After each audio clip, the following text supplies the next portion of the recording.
ब्राह्मणवादियों, doctor Ambedkar ने तुम्हारे कुकर्म बताए हैं अपने लेख में। उन्होंने बताया है कि तुम लोगों को मजबूर करते थे गले में काला धागा बांधकर चलने के लिए, ताकि तुम दूर से ही उनको देख सको, उनकी परछाई भी तुम पर ना पड़ जाए। तुम लोगों को मजबूर करते थे गले में हंडिया बांधकर चलने के लिए, ताकि उनका थूक धरती पर ना गिर जाए।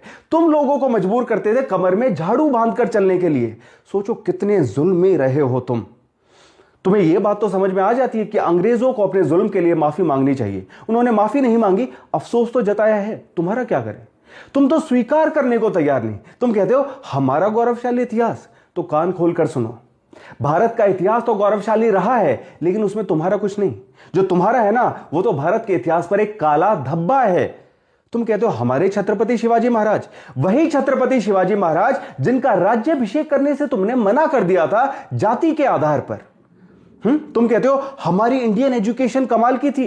एजुकेशन तो तुमने लेने नहीं दी, ना दलितों को, ना शूद्रों को, ना औरतों को। जब सावित्रीबाई फुले अपनी सहेली फातिमा शेख के साथ उन्हें पढ़ाने चली, तुमने उन पर गोबर फेंका। बेशर्मो, तुम कहते हो हमारे आर्यभट्ट। तुम तो डर का धंधा चला रहे थे, कह रहे थे कि राहु केतु दो राक्षस हैं। आर्यभट्ट ने तो समझाया कि यह परछाई पड़ती है। अब तुम कहते हो कि नहीं नहीं, हम तो इतने लिबरल हैं, चारवाक को भी अपना महर्षि मानते हैं। तो उनकी ग्रंथ संपदा क्यों जला दी? जानते हो ओशो ने क्या कहा कि चारवाकों की सोच इस भारत में रहती तो ये देश आगे बढ़ता, यहां रैशनैलिटी होती, यहां भी आइंस्टीन और गैलीलियो पैदा होते। लेकिन तुमसे नहीं सहा गया। तुम कहते हो कि बुद्ध भी विष्णु के ही अवतार थे। तो बुद्ध ने तो तुम्हारा विरोध किया, तुम्हारे जातिवाद का, तुम्हारे ब्राह्मणवाद का।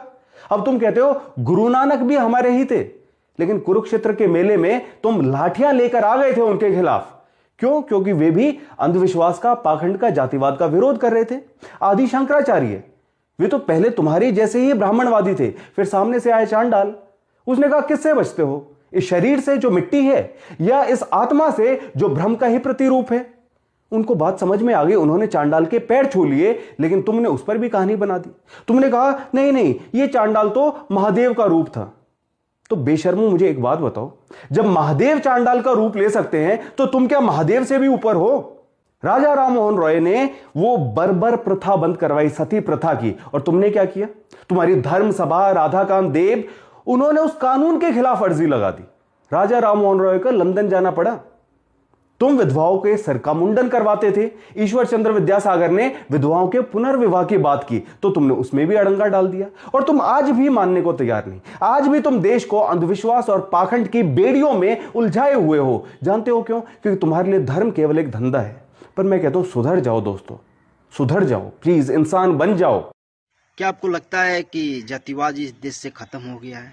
लोगों के साथ भेदभाव, जातिवाद, जाति सूचक गाली नहीं दिया जाता है, जातिगत भेदभाव नहीं होता है? क्या आपको लगता है खत्म हो गया है? अगर आप लोग ऐसा सोचते हैं तो कमेंट बॉक्स में ज़रूर लिखें कि हाँ खत्म हो गया है या नहीं खत्म हुआ है। ज़रूर अपनी प्रतिक्रिया इस वीडियो के कमेंट बॉक्स में ज़रूर दीजिए, और इस वीडियो को शेयर कर दीजिए। और अगर आप लोग पहली बार देख रहे हैं मेरे चैनल को या पेज को, तो फॉलो कीजिए, सब्सक्राइब कीजिए चैनल पर देख रहे हैं तो। जय भीम, मिलता हूँ नेक्स्ट वीडियो में।